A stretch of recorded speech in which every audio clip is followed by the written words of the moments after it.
Known Sean and Jamie since 2011. I met them in a Catholic organization that was for people in their 20s, 30s, and me.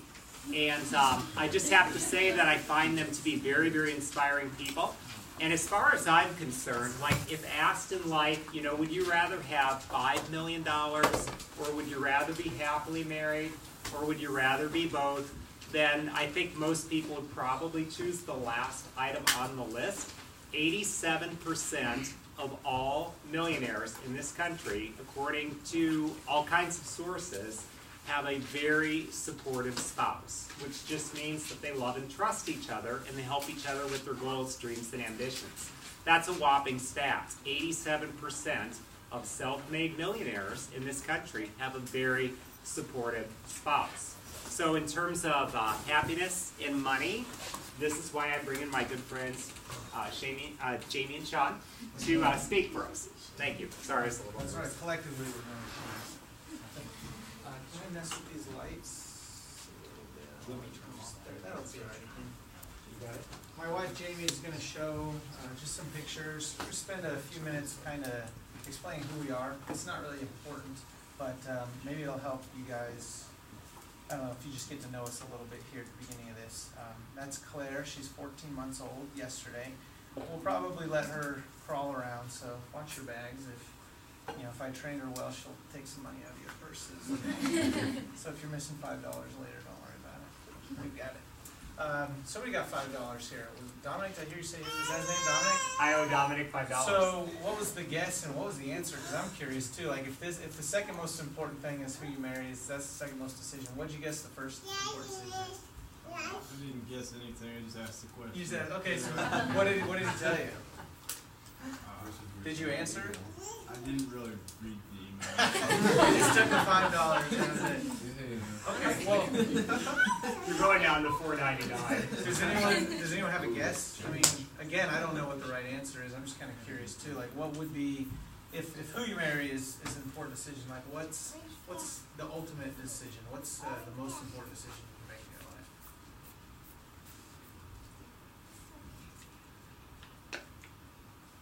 When in doubt in religion class, what's the right answer? Jesus. That's a good one. Yeah. Well, I mean, obviously, catechism, like, why are we here? To know, love, serve God, right, in this life, and then to be happy with forever and next. I remember when my family, when we converted to Catholicism, I was in 6th grade, and going through Baltimore Catechism in my religion class, that was the first question, like, why are we here? And I just remember being kind of blown away by that, even as a 6th grader, thinking, like, you watch movies, you watch TV, or it seems to be like the common, deep spiritual thought is like, what's the meaning of life? Why are we all here? And upon learning that, 1 week into being a Catholic and being in Catholic school, I remember thinking like, man, I could talk to all the spiritual gurus in the world. I could just solve this age-old question of like, what is the meaning of life and where does happiness come from? So, happiness comes from Jesus, comes from being a Catholic, being a Christian, and that's the biggest part of what makes us work as a family, besides personal finance. We're going to get into all of that. We're going to talk about how we blend finances. We're going to talk about how finance is really just a small part of who we are as a married couple, but we'll start off with a little bit of who we are. So this is a picture of my wife and I, second date? Yeah. First day, I think we went to the Plaza Art Fair in September 2011.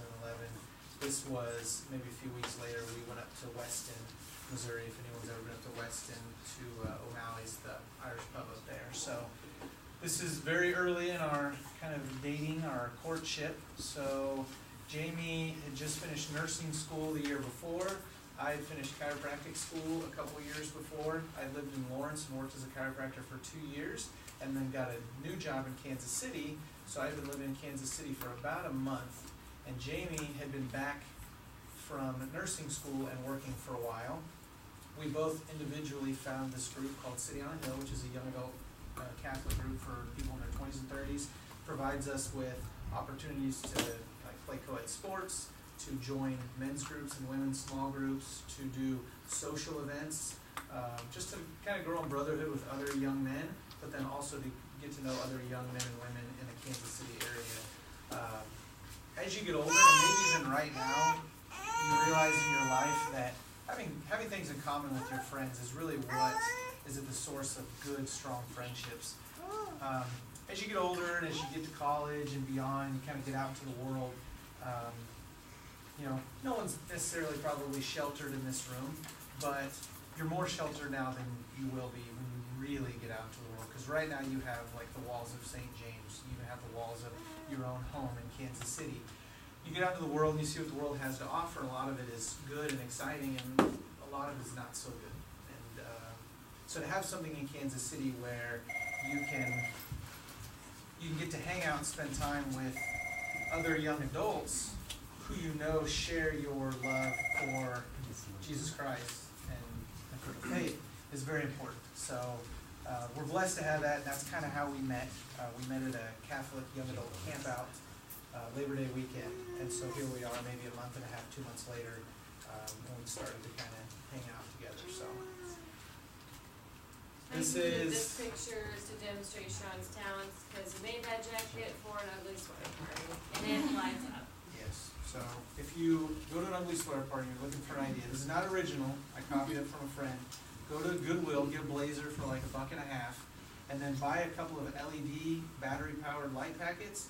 Decorate the back with whatever you want. I chose to do just like a Christmas tree with presents underneath, and then you poke holes in the jacket, and then on the inside of the jacket, you stick the lights through, and you just duct tape it all together. And then you put the jacket on, you reach into your pockets and flick the lights on, and then the tree on your back starts to blink and blows everybody's minds. So, just saying, it's great, great. There we are at what was that, the Hoedown? Yeah. So, Another City on a Hill event, the group that we were thinking yeah. That's with my sister in the middle at the Zach Brown concert in either 2011 or 2012. I don't know if anybody else in here likes Zach Brown. They're kind of my favorites. Been to see him probably 7 or 8 times. I'm kind of beyond spending money on going to see him in concert now, because the first time I ever heard him was at the House of Blues in Dallas, Texas in 2006, when that song Chicken Fried first came out. And we paid like $9, and we were standing so close, like we're standing this close to him. And now you gotta pay, $75 to just be inside the building, because they've gotten so big. So kind of beyond spending money to watch them perform, but still enjoy them. So that's us hanging out, Zach Brown concert.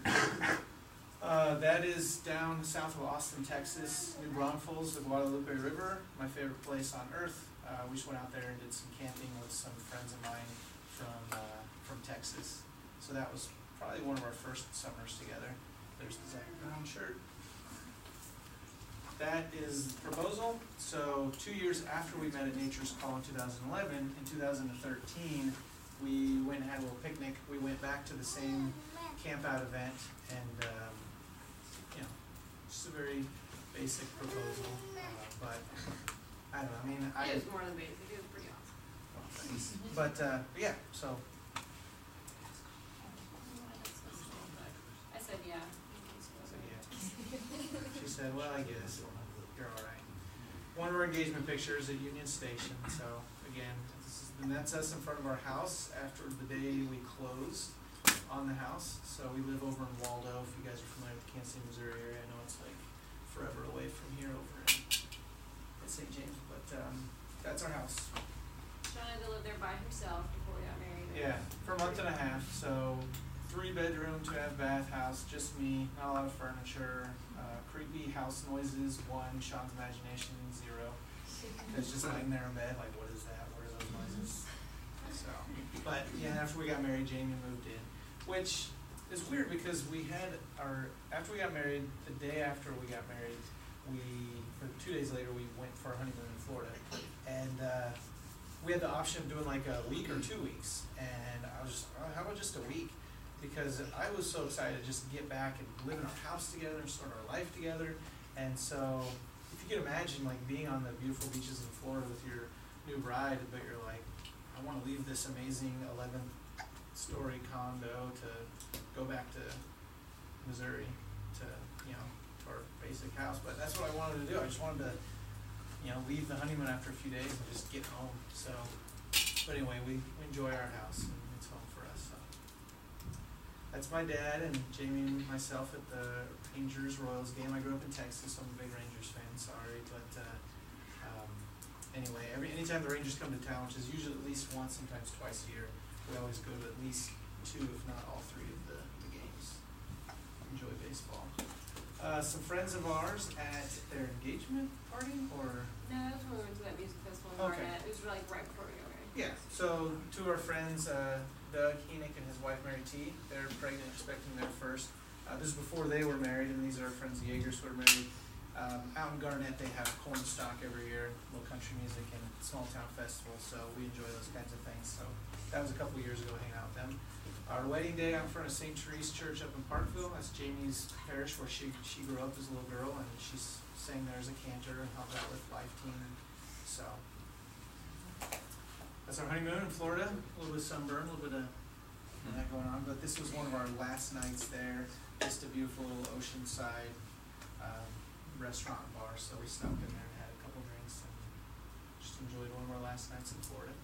We were supposed to go to Cabo, but see, a hurricane got there 2 months before we did, so that kind of got put on the back burner. The airlines kept telling me, oh no, it's fine, everything's gonna be good, and then about, I don't know, two weeks before our wedding, they said, so, yeah, everything's not good, everything's not fine, you can't go to Cabo because the whole place is still shut down, so I go, if you wanna go somewhere else, we'll just credit you, the money, so we decided to go to Florida. I knew someone who had a timeshare down there, so it turned out to be really nice.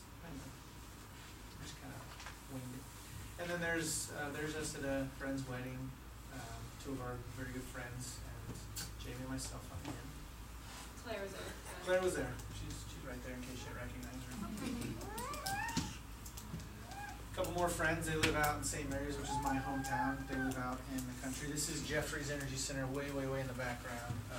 But this is between Topeka and Manhattan, and just a beautiful sunset and a nice night with friends. They threw us a baby shower, which was very nice. In case you haven't realized, we like to spend a lot of time with friends and family. It's kind of a big part of who we are and kind of our mission.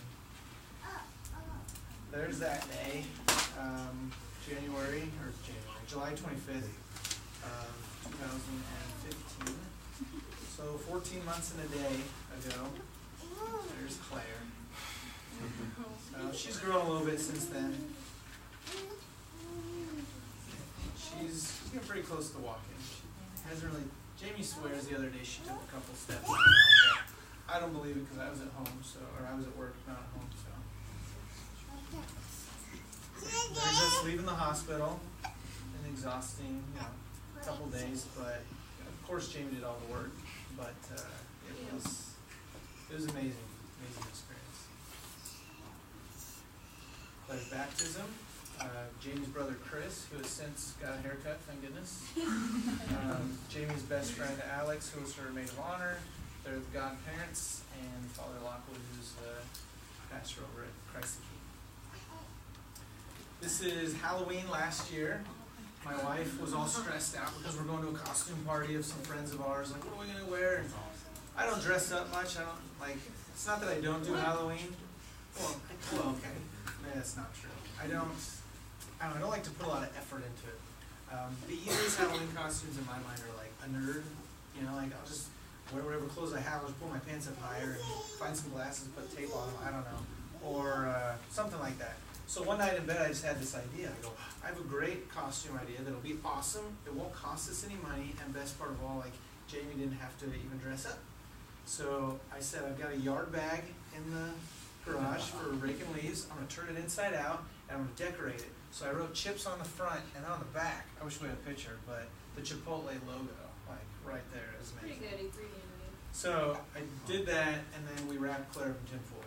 And then Jamie just was kind of the patron, Well, we got a free Chipotle t-shirt because we went into Chipotle to get our free burrito, because if you dress up, you get at least half off or something. I think they gave us 2 free burritos and they gave me a t-shirt. So I was just like a Chipotle And employee. every worker there wanted their picture taken with us. It was kind of ridiculous, but we enjoyed the reception. So there's one of our free burritos, and there's Claire the burrito, and that's that.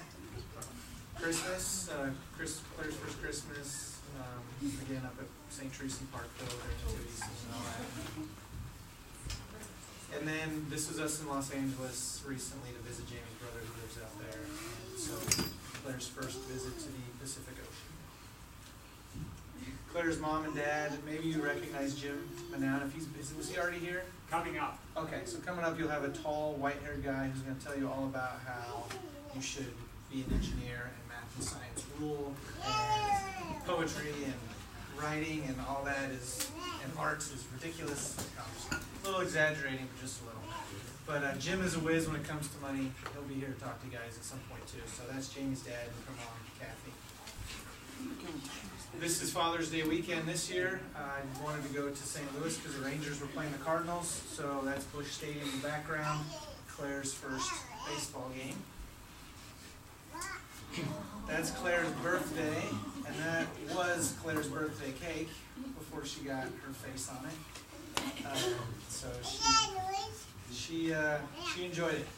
We're not health freaks, but we are into health and healthy living. It's again part of who we are.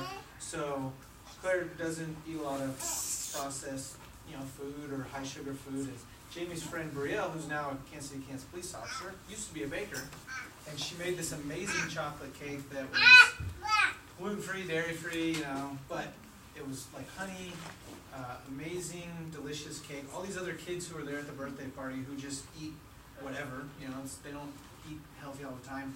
They all had some of her cake and they loved it. It was just delicious. So this cake is proof that you can eat healthy and have delicious treats like your own personal birthday cake.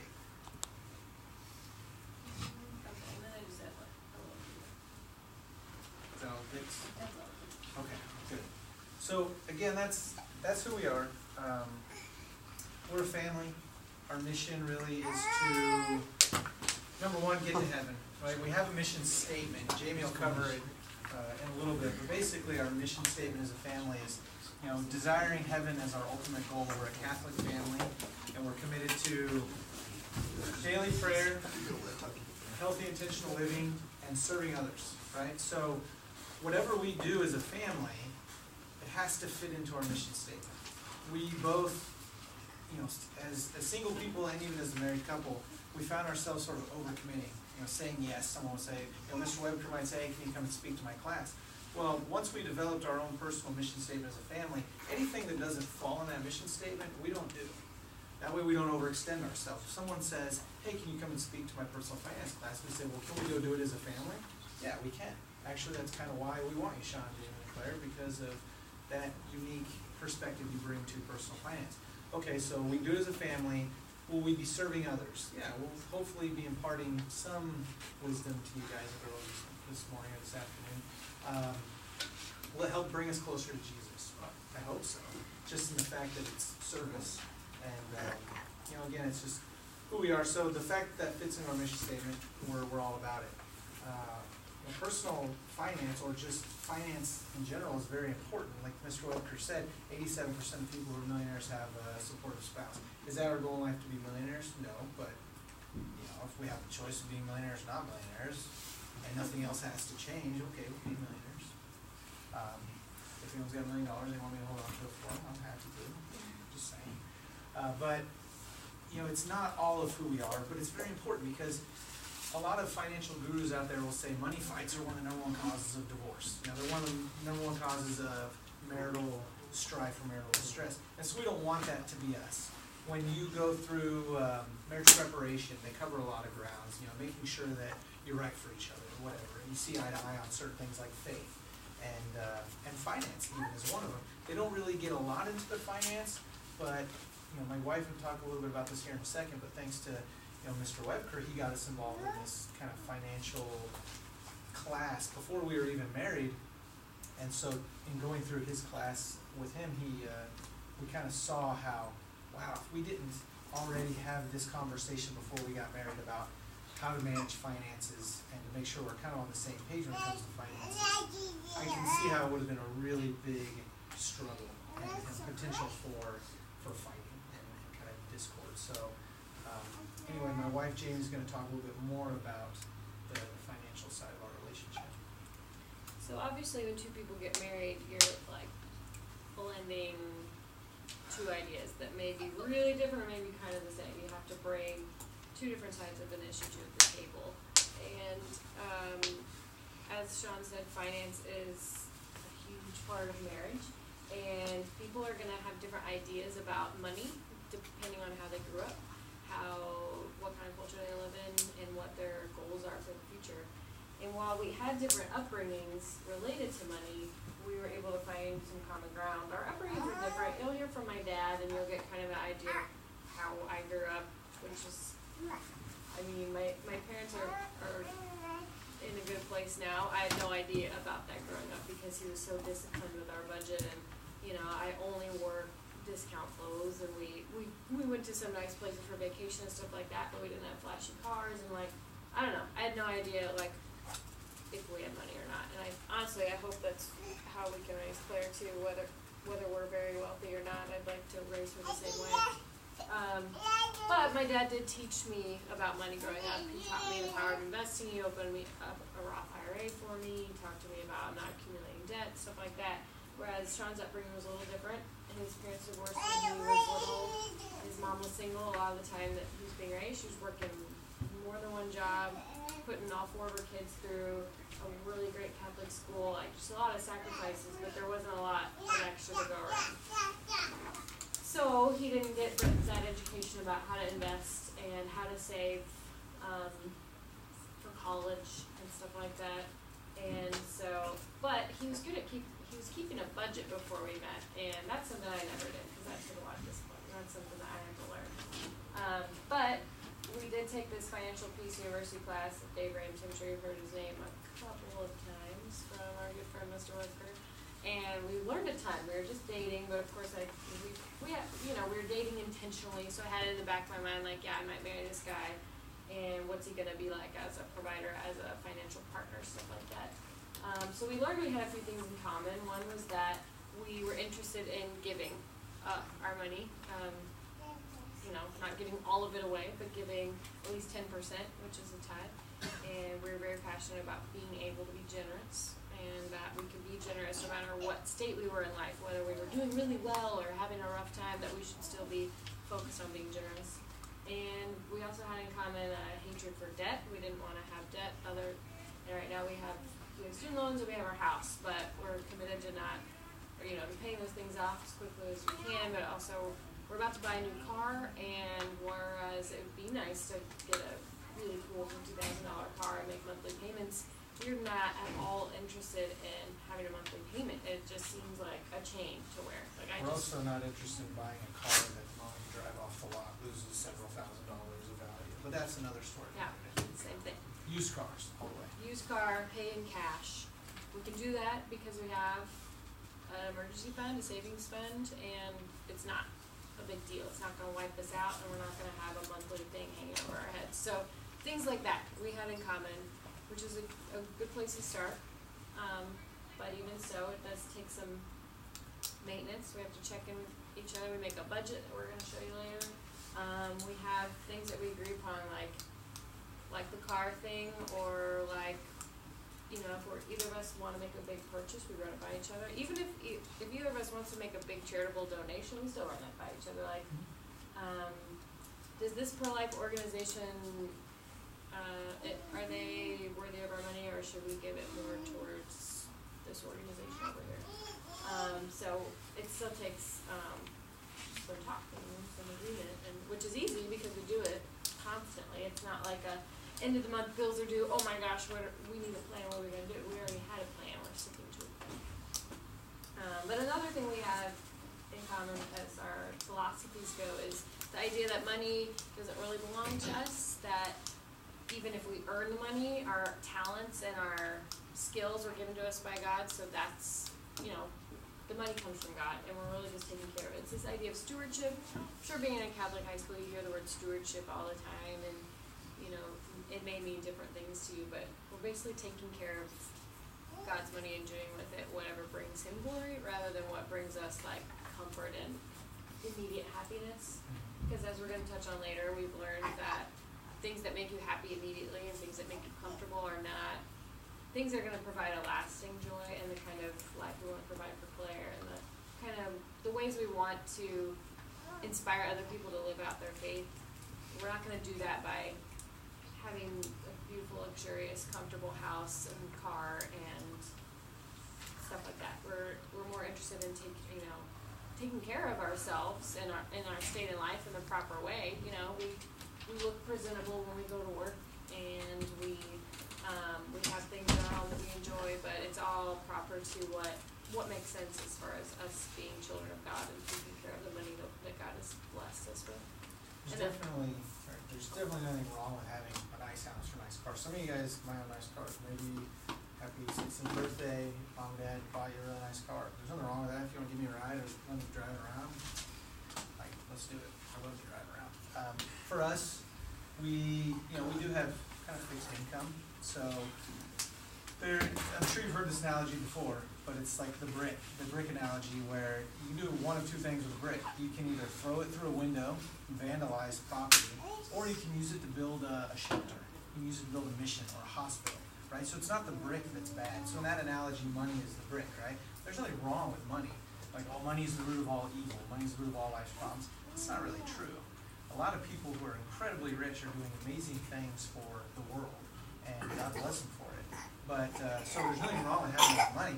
It's just kind of what you do with it. We don't have a lot of money. Chiropractic pays all right, nursing pays all right, but we're not billionaires, But we are blessed to have jobs. We're blessed to have income, and because of how we budget and save our money, we're blessed to be able to buy a new car after a wheel came off of an Escalade and smashed the front of my car. Ridiculous story. I'll tell you in a little bit. It's crazy.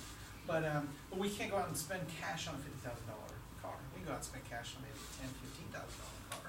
That's all we really need. So it's really more about living within your means than trying to be somebody with, like, your clothes, your car, your house, your possessions, right? So money's not the root of all evil, but there's a comedian who says, people say money doesn't buy you happiness, but have you ever seen somebody frown on a jet ski? You just can't do it, So I kind of see what he's saying. He's just kind of making a joke, like, money can't buy you happiness, but nobody's frowning in a fancy sports car. Nobody's frowning living in a mansion. That's not exactly true. There's plenty of people frowning living in mansions. So I don't know anyone who money is like the root of their happiness. It may not be the root of all evil, but I don't know a single person who could say money is the root of my happiness, unless they're using that money to give away and to help other people. In my opinion, generosity is the root of all happiness, and selfishness is the root of all sadness. Okay, we'll kind of touch on that a little bit later. So my point in saying that is that use your money, be generous, and that's really what we try to do.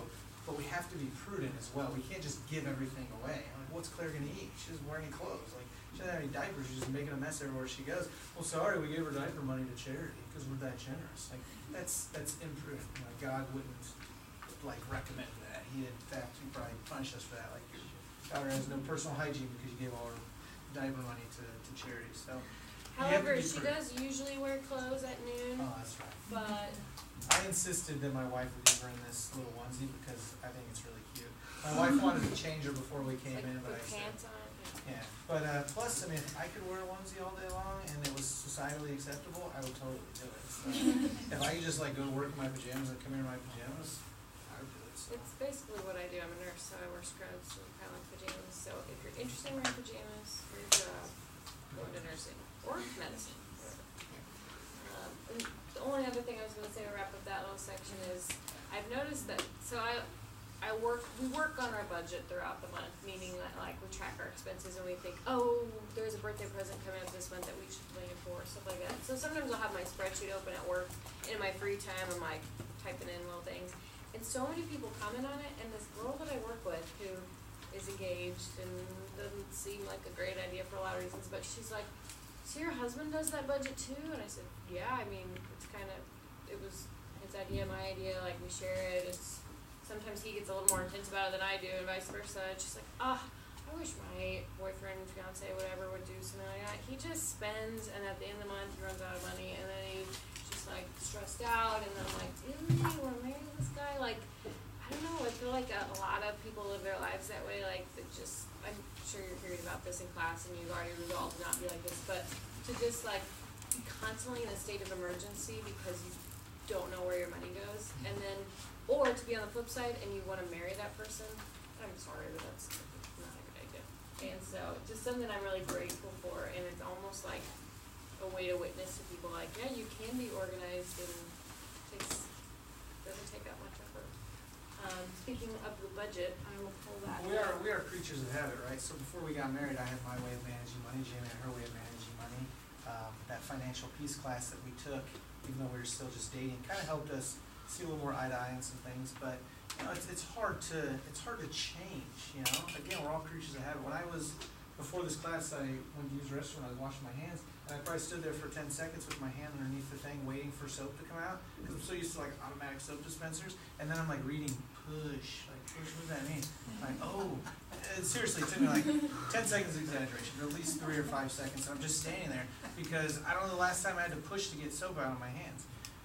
But it's like creatures of habit, right? It's when you're gonna get married, you're gonna do this whole budget thing. Like one thing that I had to learn very quickly is there's no longer Sean's way of doing things. There's Sean and Jamie's way of doing things, because you know, sometimes we'll do things more her way, or she'll do things more my way, but we have to just like run it by each other. You know, we can't be selfish in that way to where we say, here's how we're gonna manage money because this is the way I always did it. And she says, no, this is the way I always did it, this is the right way. We had to come up with like our way. So here's our budget here.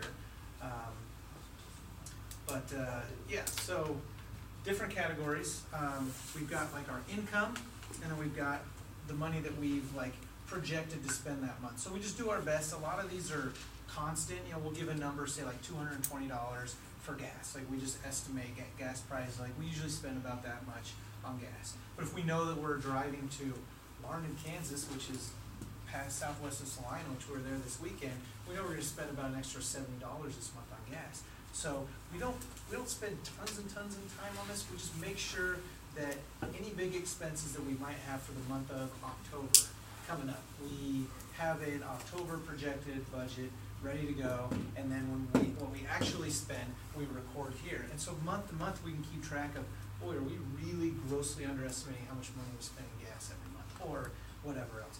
But a lot of these are also consistent, like our donations, our parish tithe is just going to be, it's a little calculation, it's 5% of whatever our gross income is from that month goes to next month's check. So the check that goes to the parish the next month is 5% of whatever we made the previous month. And then the rest of that, the other 5%, so that we can make sure we're giving at least 10%. You know, the word tithe means 10%.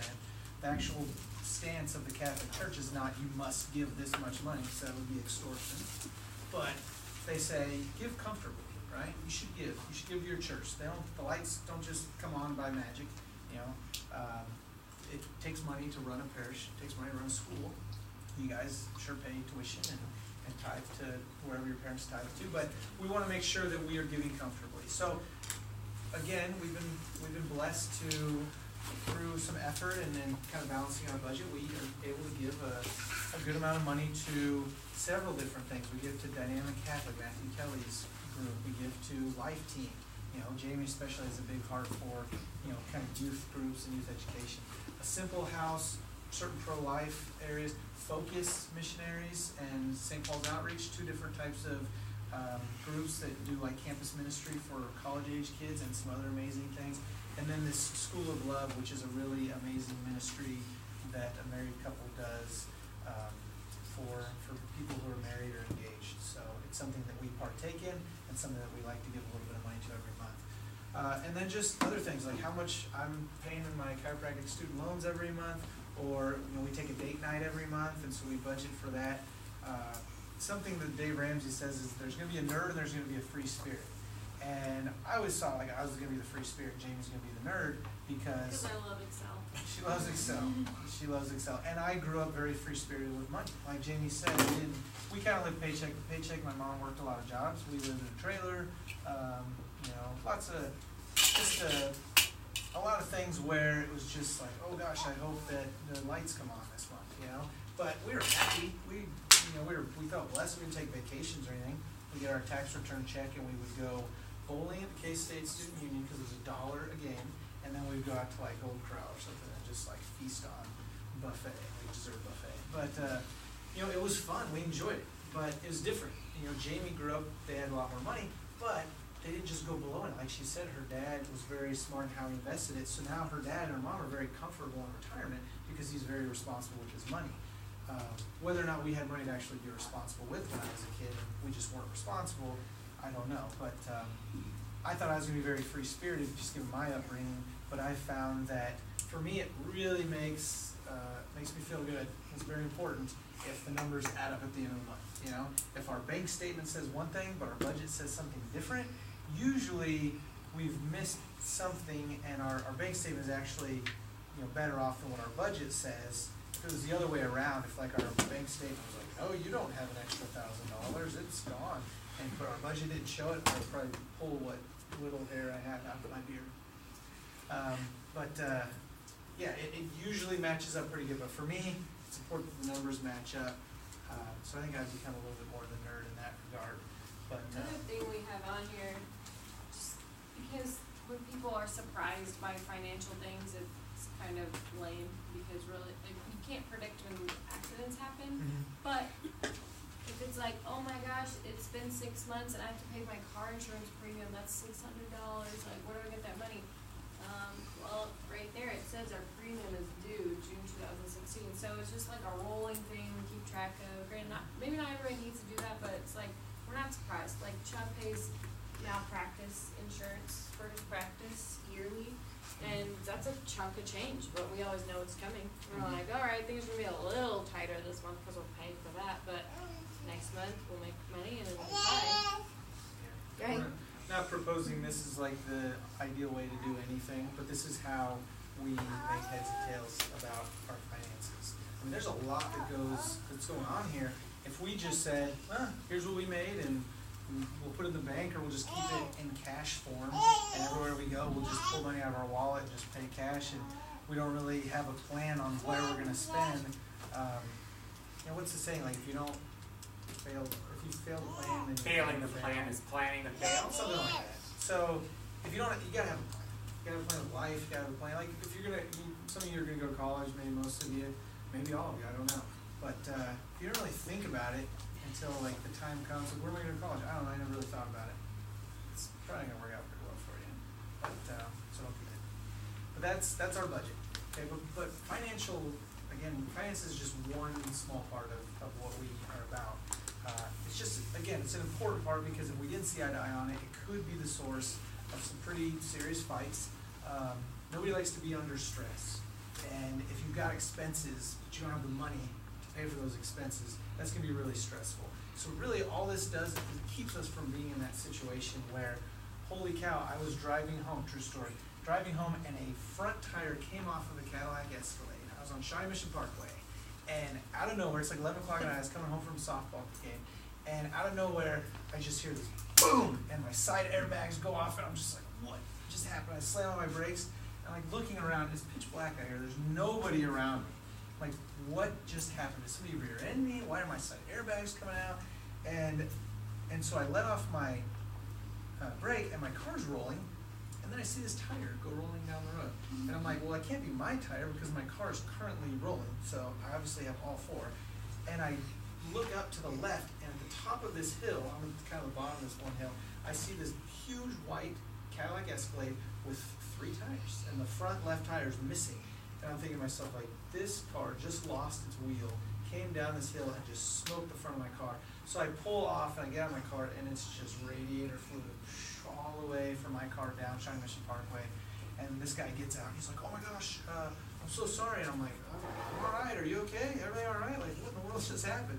Oh, I heard this noise, and I pulled over. Well, he didn't pull over soon enough, because by the time he got over, the tire came off, and it just started rolling down Shawnee Mission Parkway. And I'm not really on, like, tire lookout duty. It's not illuminated, so it's just pitch black, and this tire's just coming right at me. And this Escalade tire, like, I tried to pick it up later, I'm like, oh my gosh. Luckily, it didn't, like, bounce through my windshield and take my head off. But just hit the front of my view, and like radiator fluid everywhere. Well, it's a junky car. I mean, it had plenty of good years left in it, but it's not worth anything. So once I saw the radiator fluid everywhere, there wasn't a lot of cosmetic damage, but if airbags deploy, getting those crammed back in there and the parts replaced is just too much money. So it's almost always going to be a total loss if the airbags come out, especially on a car as old as the View.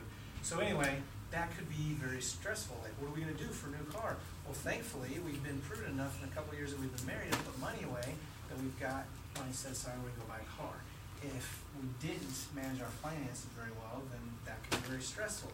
And then Jamie would be like, well, what are you doing? I mean, it's 11 o'clock at night, I thought your game was over at 9:30, or this is why I don't want you playing softball, or anything. Or I could have been upset about something else. I could have been really mad at the other driver, just thinking in my head, like, very selfishly, what am I gonna do? You better have insurance, buddy. Like, what kind of idiot doesn't pull over right away and he hears the, I don't know. Like, my first response wants to be like, are you okay? Is everything all right? I'm fine. I don't know what I'm gonna do for a car, but I'm just glad that Escalade Tire didn't decapitate me, so life's pretty good right now. So not having that stress is just very important for our relationship, and that's why we do this. But again, it's only one small part. So we have a weekly family meeting. We spend about 15 minutes together.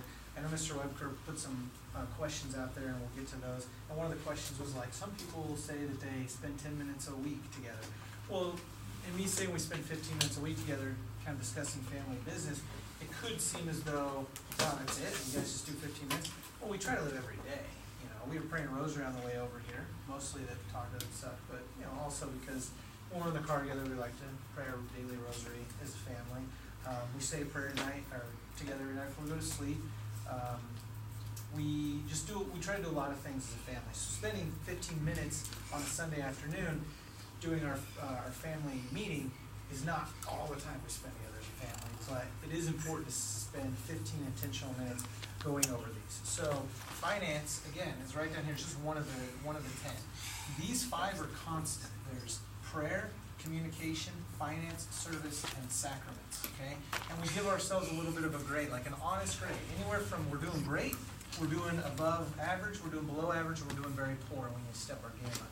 So we rate ourselves. Now, if Jamie's really good on communication that month, you know, that week, but I'm not doing so good, like I bring her score down, right? But if we don't have good communication, this is not going to be a happy marriage, right? If we don't have good financial intentionality, like we already discussed, there's going to be conflict there. We want to do service. We want to be a family of service. So here's that mission statement I told you we have. So it says, desiring heaven is our ultimate goal. We are a Catholic family devoted to prayer, humble service, healthy, intentional living, using laughter and love. Our mission is to bring others to Jesus through Mary. Okay, using laughter and love. So, you know, you gotta have a sense of humor.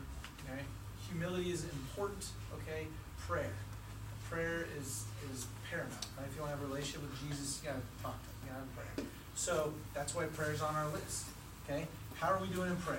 You know, daily prayer, individual prayer, family prayer. How are we communicating? How's our finance? Are we serving others like we want to? And how are the sacraments? You know, I try to make it to daily mass a couple of times a week. Jamie's got her own kind of goals there. You know, we try to get to confession monthly or a couple times a month. So just making sure we're solid there. These top 5 are based on what our goal is for that kind of period. So we've been on better physical health for a while, because leading up to deciding to have that, we're just like, oh, we're not really being very intentional about our exercise, about our eating and that kind of thing. We say that healthy, intentional living is part of who we are, that as a chiropractor, I need to be an example of health to my patients, because honestly, like if you have a personal trainer and your personal trainer is about 100 pounds overweight, and they're telling you need to do more push-ups, man, like what's your deal? You're probably not going to listen very much. Like it's like you go to a therapist and you don't want to tell them your problems, or you go to a counselor and the counselor's like pouring their heart out to you. You're like, wait a minute, you're supposed to be listening to me. So, or if Mr. Webker just asked you for your opinions all the time and didn't really teach you anything, you'd be like, you're kind of the teacher, Mr. Webker. Like, it's good to dialogue, and I know Mr. Webker, I'm laughing because he actually does like to ask a lot of questions. But that's just his way of like drawing things out of you, right? It's a technique. Okay. Mr. Webker's actually probably the smartest guy I know. It's called Socratic instruction. You can look it up. You can look it up. It's in a book. I read it once. But so these 5 are exercise. How are we doing on exercise? As you can see, a little below average the last time we did this. Meal plans, we're above average. My wife does a great job of knowing what it is that we're gonna be eating this week, right? If I rush to work, I'm like, well, I don't really have a meal plan today, it's a lot easier to just swing through Wendy's or something like that, which does not fall in line with healthy, intentional living. So having a meal plan, good food, how are we doing on food, how are we doing on sleep, because that's important, and spinal health, posture. My wife likes to pick Claire up like this. I'm a chiropractor, so when I see my wife bend over like this to pick our baby up, I'm over there like, don't do that, you're gonna wreck your spine, and I'm gonna have to fix it. So let's lift with our legs, not with our back, everyone. So how are we doing on, posture, postural health? So I don't say that. Usually when a chiropractor talks about posture, you see everyone just kind of straighten up and sit up straight. So if you're slouching, it's all right. You keep slouching. It's good business for me. But anyway, this is our weekly family meeting, okay? And again, finance is just one. We don't spend a lot of time talking about how we do on finance. This is almost always above average. It hasn't been below average since we've been doing this, I don't think. Now, there's been months where unexpected expenses come up, but again, we plan for those. So you can't cross every T and dot every I and say, we know where every dollar's going, because then suddenly somebody needs a handout. You're like, well, sorry, Mr. Homeless Guy, we didn't budget for that, so you're out of luck. No, let's give. Or something else is if someone has a birthday and we want to get them a gift. Well, we only budgeted for $20, but this $50 gift is really amazing. We want to give it to them. So, yeah, this is just another kind of part of our family plan. Is there something else in that? Or did that cover it? No, we just said that's the thing we're here to talk about. Yeah. So when we were at this wedding over the weekend, the priest told this. Should have started with these. The priest told this story, and I don't know if it's a true story, but it made the point he was trying to make. And he said this 4-year-old little boy was talking to a bishop once, and the bishop was like, "Well, what are you learning in Sunday school?" And so the boy was like, "Oh, we learned about the wedding feast at Cana, where Jesus turned water into wine." And the bishop was like kind of impressed, like, "Oh wow, you remembered that. You remembered it was Cana, and then you turned water into wine. That's really neat." But then the bishop was like, not trying to stump this kid, but he just wanted to see if the kid understood. He remembered the story, but he kind of said, "Well, what do you think the point of that story was? Like, what was the point?" And the little boy thought about it for a second. He said, "I think the point is just you better make sure you invite Jesus to your wedding." And I thought that was kind of funny, but it's true. The point he was trying to make was that these two people invited Jesus to their wedding, right? I mean, it was a Eucharistic celebration. They had a nuptial mass, like a wedding mass. They invited Jesus to their wedding. And it made me think about this talk today because that's really our ultimate goal, is to invite Jesus into our marriage, right? There's a book called Free to Get Married. And it's me, it's my wife, and it's Jesus, right? Like, he's got to be at the center of everything. He's at the center of, hopefully, he's at the center of your sports, the center of your academia. He's at the center of this place, this institution. I mean, not everyone here is Catholic. That's fine. But the center of this institution is Christ, right? I mean, we genuflected to the tabernacle as we walked in. It's one thing I love about this school is the moment I walk in the door, like, hey, there's Jesus. Like, there's a tabernacle. It's amazing. So, keep him at the center of your studies. Keep him at the center of your decision about where you go to college. If you go to college, what you decide to do as a career. If you are looking at colleges right now and you haven't prayed about that, like, take that to prayer for sure. Now, some of you are like, yeah, of course I already did that. Well, kudos to you. You're way ahead of where I was when I was your age.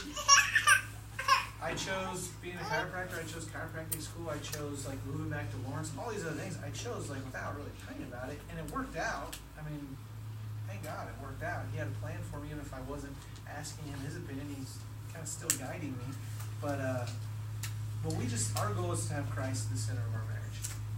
It's not perfect, we're not perfectly, blissfully, stupidly happy, We have arguments. We get on each other's nerves sometimes, right? I'm not going to stand up here and talk about how marriages work because, yeah, you have to work at it, but tell me something in life that you don't have to work at. You have tests coming up. You have to work at it. You got sports that you're a part of. You have to work for your sport.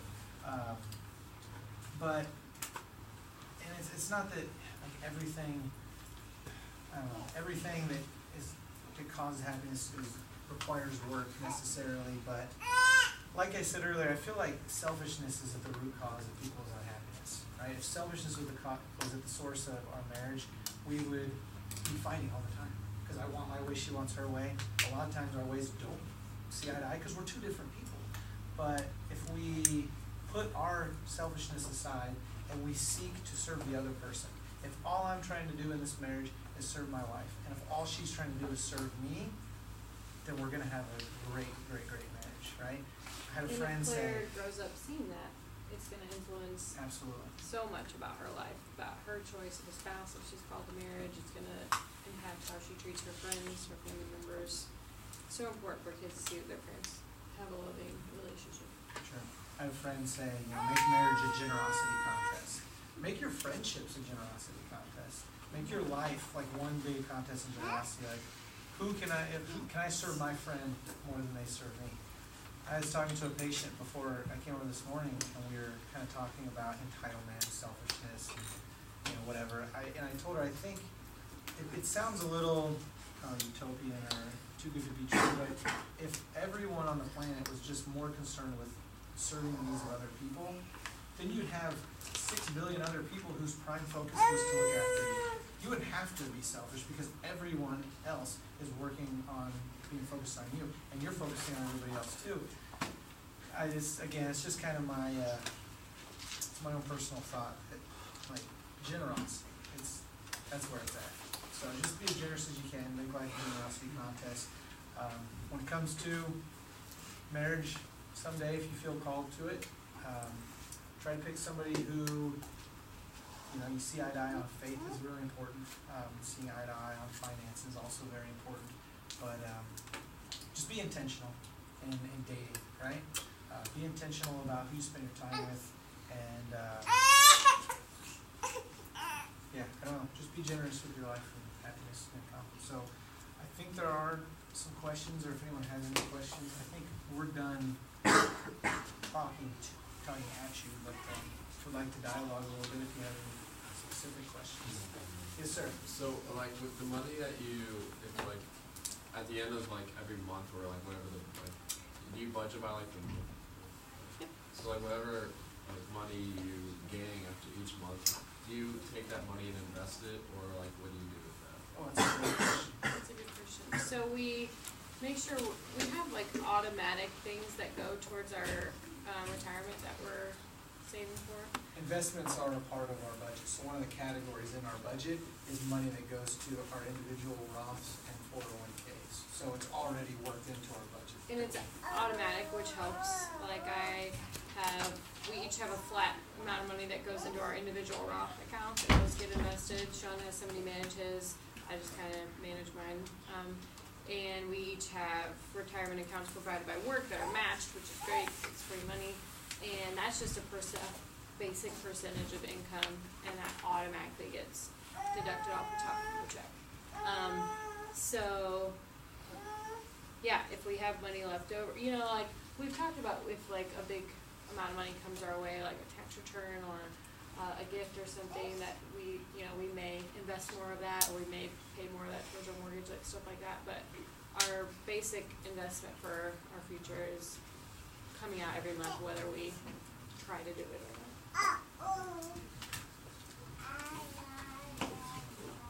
Any other questions? Yes. How early on in your relationship did you start to talk about finances? Well, let's see. So we dated for a couple of years, then we got engaged, and then we got married a year later. It was during our dating, so I think it was the summer or the spring leading up to when I proposed.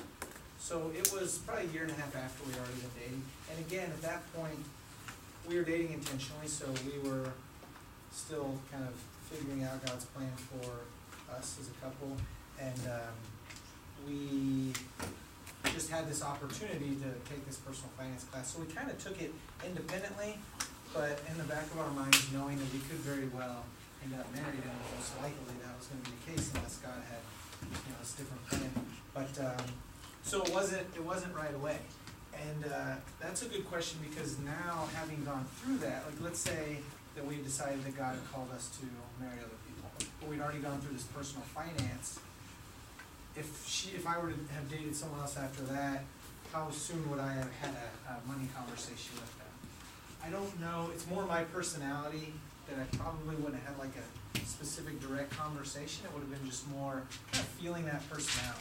And if I saw that person didn't really have a financial plan, you should kind of ask some questions like, well, what do you do about finances? Have you been working for 4 years? Do you have any kind of retirement that you're setting up? Oh, no, I just don't really do any of that. Just kind of introducing them to that class that Mr. Webster taught and just kind of getting them on board. So I would say that it's not something you need a conversation you need to have like on the first date or second date or third date, but the moment you start to think that marriage is a possibility with this person that you're dating, I would keep that very much in the forefront of your mind, knowing that financial arguments are one of the leading causes of marital struggles. So it's a very important conversation to have. When you have it, I think it's just going to depend on the other person in that relationship. And you can kind of tell where somebody's at without even asking them direct questions. Like, Sean didn't spend just taking on the most extravagant, ridiculous dates, which was fine because that was my style, but it would have made me uncomfortable if he regularly took me out to dinner or spending hundreds of dollars, or flew me to a vacation when we'd only been dating for 6 months or something, or just I watched him spend his own money and he didn't seem like he was just throwing it away, and so those were some good times too. Yes. How are your budgets different before you got married and did one budget? Well, before we took the class, like Jamie said, she didn't really have a budget. She had investments that she was doing, but she didn't really have a budget. I don't know why or what got me into starting a budgeting before I took Mr. Whitaker's class. I think it was once I got out of school and I started making money, and I had loans to repay and other rent to pay and all these other things that I wasn't necessarily used to. I thought, boy, I better start keeping track of this. And so I had this very small, little budget. And so once we took that class, we both kind of started doing budgeting. I think the differences were that we didn't have the same types of expenses. Jamie didn't have any loans to repay. I brought all that to the mayor's, lucky her. But there was just that the budget for both of us would have been much, much, much smaller, because certain things on there are things that are unique to my life and certain things are unique to her life. Well, now they're part of both of our lives. So that's one way. I remember having a lot more money when I did my budget for the 1 year that I was single.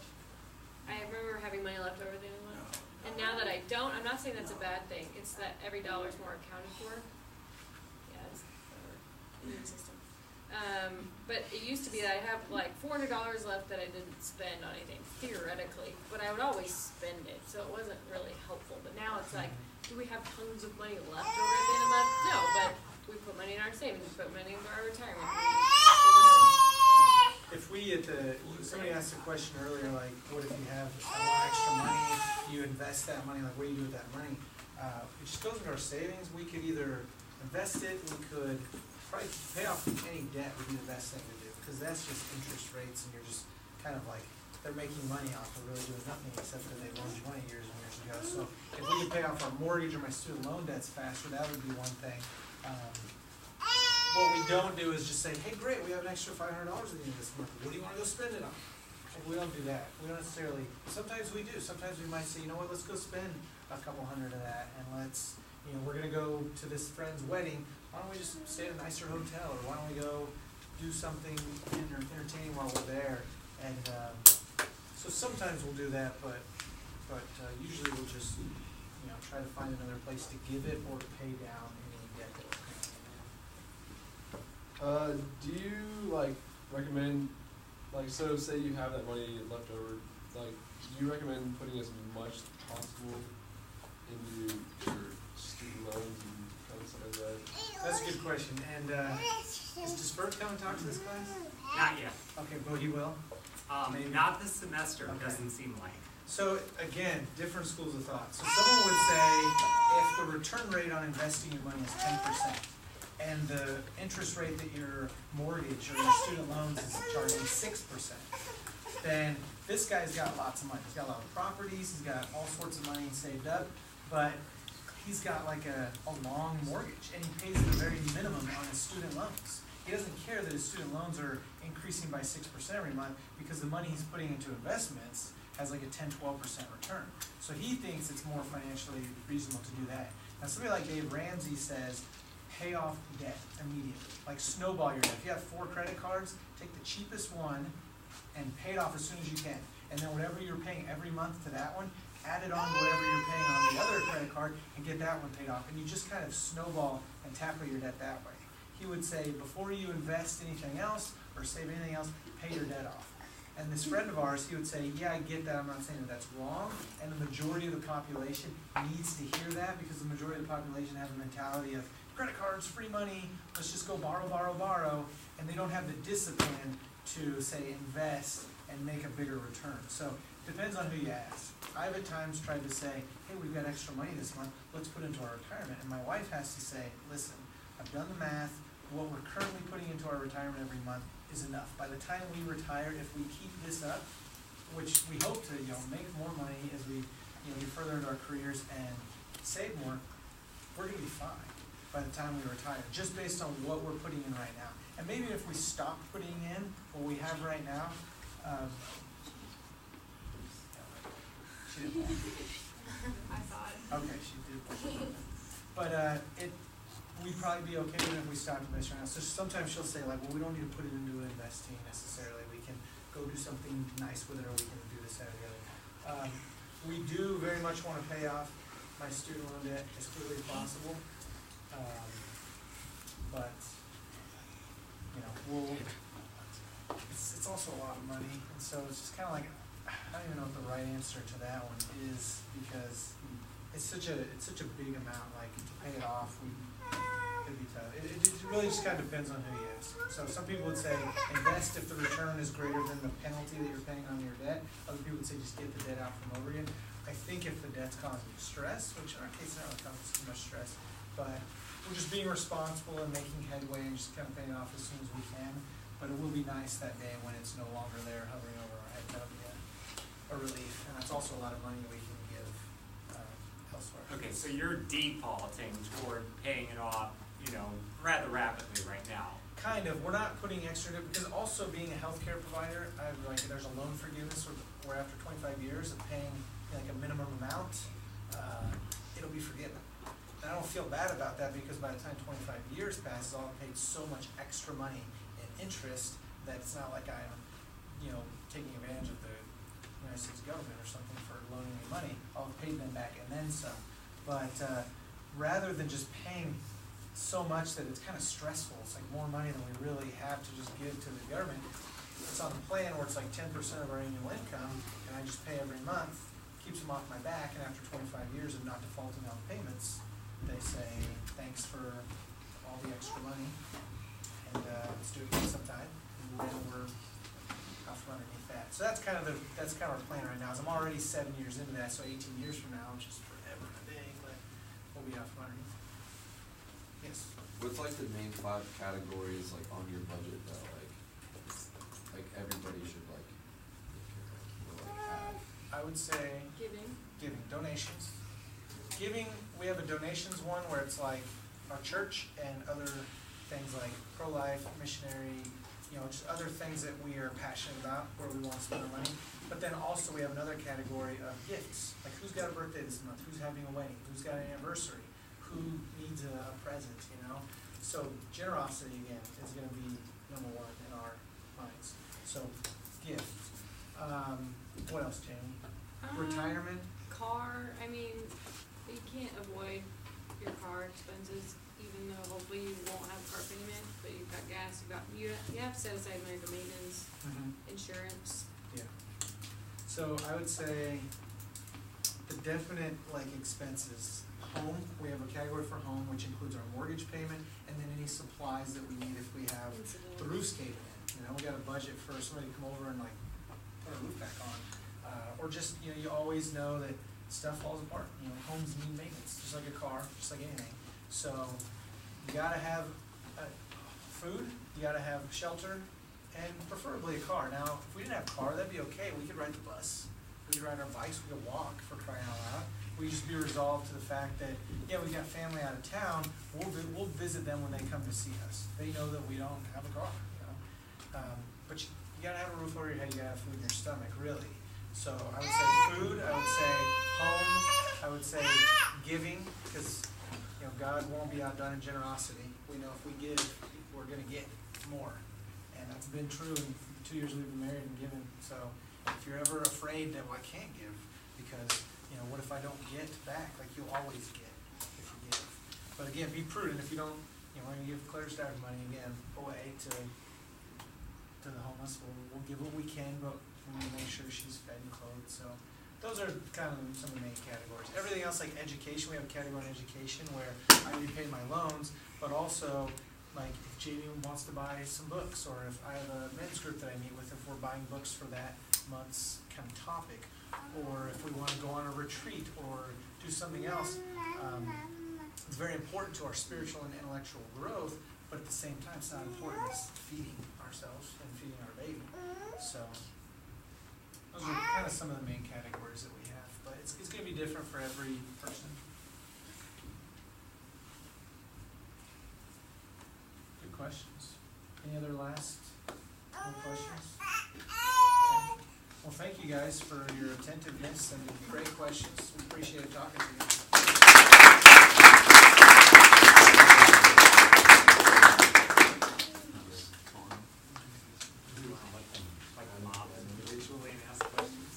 Yeah, absolutely. You guys want to, mob them individually and ask questions. If anyone wants to hold the baby, hold the baby. Sorry. This guy's like, I gotta